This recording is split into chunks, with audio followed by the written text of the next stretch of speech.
భద్రాచలం పట్టణానికి చెందిన గుండుమోగుల పద్మప్రియ సత్యనారాయణ కుటుంబ సభ్యులు వృద్ధుల ఆశ్రమంలో అన్నదానం ఏర్పాటు చేశారు.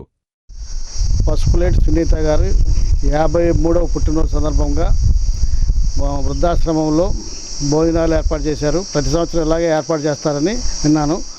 జూన్ 9 పసుపులేటి సునీతగారి పుట్టినరోజు సందర్భంగా భద్రాచలం సాయిబాబా మందిరంలో మరియు సీతారామచంద్ర స్వామి ఆలయంలో ప్రత్యేక పూజలు నిర్వహించారు. మరియు సరోజిని వృద్ధాశ్రమంలో మా అక్కగారైన పసుపులేటి సునీతగారి 53వ పుట్టినరోజు సందర్భంగా భోజన వితరణ, కేక్ కటింగ్, స్వీటు, డ్రింక్ అందజేశారు. సరోజిని గారు అన్నది ఎప్పుడు 150 మంది వృద్ధులు ఉంటారు, అంగవికారులు ఉంటారు, కాళ్ళు చేతులు లేని వాళ్ళు ఉంటారు. అంతా ఇక్కడ బాగా గవర్నమెంట్ ఎంప్లాయీ గవర్నమెంట్ హాస్పిటల్లో పనిచేస్తూ సేవలు చేయకుండా వ్యక్తి 15-20 సంవత్సరాల పైనుంచి ప్రతి సంవత్సరం ఈ వృద్ధాశ్రమంలోనే పుట్టినరోజు వేడుకలను నిర్వహిస్తున్నాము. ఆశ్రమంలోని పెద్దవారి ఆశీస్సులు తీసుకుంటున్నాము. కార్యక్రమం గుండుమోగుల పద్మప్రియ సత్యనారాయణ కుటుంబ సభ్యులు నిర్వహించడం జరిగింది.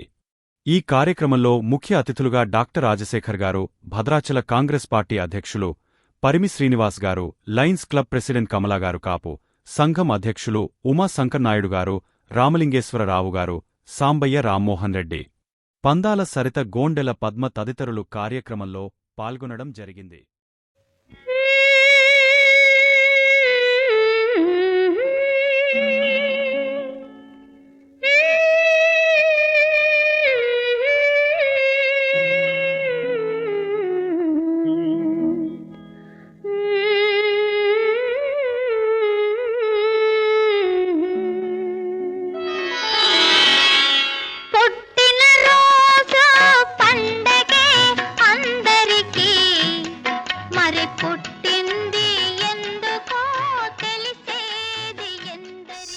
నా పేరు పద్మప్రియ అండి, కాంగ్రెస్ పార్టీ లీడర్ని. ఈరోజు జూన్ 9 మా అక్కగారు అయిన పసుపులేటి సునీత గారు పుట్టినరోజు సందర్భంగా సరోజిని వృద్ధాశ్రమంలో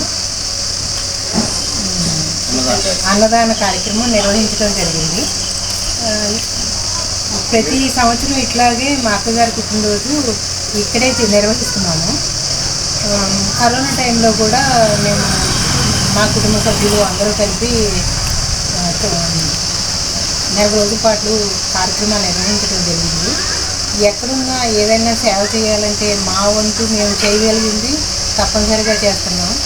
ఆ భగవంతుడు సాయినాథుడు భద్రాచల సీతారామచంద్రమూర్తి దివ్యనలతో ఇంకా ఇటువంటి కార్యక్రమాలు ఎన్నో చేయాలని, సహకారం ఆ భగవంతుడు మాకు కల్పించాలని మనస్ఫూర్తిగా కోరుకుంటున్నాం.